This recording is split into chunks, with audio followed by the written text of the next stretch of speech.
Election commission ने इस्लामाबाद में बल्दियाती इंतखाबात के अल्तवा से मुतालिक फ़ैसला महफूज कर लिया। चीफ इलेक्शन कमिश्नर ने रिमार्क्स दिए हैं कि इलेक्शन कमीशन अब इंतखाबी तारीख का ऐलान करेगा।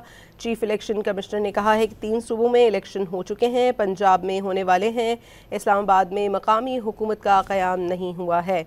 इस्लामाबाद में बल्दियाती इंतखाबात के अल्तवा से मुतालिक फ़ैसला महफूज कर लिया गया है। मज़ीद जान लेते हैं नुमाइंदा डॉन न्यूज़ इरफान सदोज़ई से।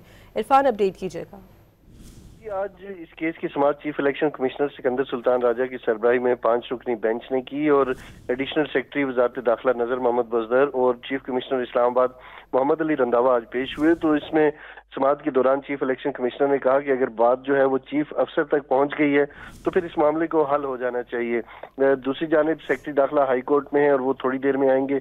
ये वजाहत पेश की गई आज एडिशनल सेक्रेटरी वजारत दाखिला की जानिब से, जिसपे स्पेशल सेक्रेटरी जो इलेक्शन कमीशन है उन्होंने कहा कि विफाकी हुकूमत की जानिब से यूनियन काउंसिल जो है वो बढ़ाने के लिए इंतखाबात मुलतवी हुए हैं और जो 2 बार इलेक्शन कमीशन ने इलेक्शन प्रोग्राम इशू किया, हदबंदियां की गई और पहले मखसूस नशिस्तों के बायस इलेक्शन शेड्यूल जारी नहीं किया गया था और इलेक्शन कमीशन ने अब तमाम इकदाम जो है वो मुकम्मल कर लिए हैं। इंतखाबी जो मवाद है उस समेत हल्का बंदियां मुकम्मल हैं और इस केस से मुतालिक हाई कोर्ट में ये मामला चलता रहा और फैसला महफूज कर लिया गया। इलेक्शन कमीशन अब जो है उन्होंने ये कहा है कि अब इंतखाबी तारीख का ऐलान करेगा और ये चीफ इलेक्शन कमिश्नर ने आज 12 ये बात की और साथ ही उन्होंने ये भी कहा कि हम पर पाबंदी नहीं है कि सेक्रेटरी यूनियन काउंसिल के जरिए ही इंतखाबात कराएं, चूंकि तीनों सूबों में इलेक्शंस हो चुके हैं, पंजाब में होने वाले हैं और इस्लामाबाद में ये मामला ताखीर का शिकार है। तो उन्होंने पंजाब का रेफरेंस दोबारा देते हुए ये कहा कि पंजाब में मामला हल हो चुका और जल्द वहाँ इंतखाबात हो जाएंगे। तो आज उन्होंने ये कहा कि हम इस केस के ऊपर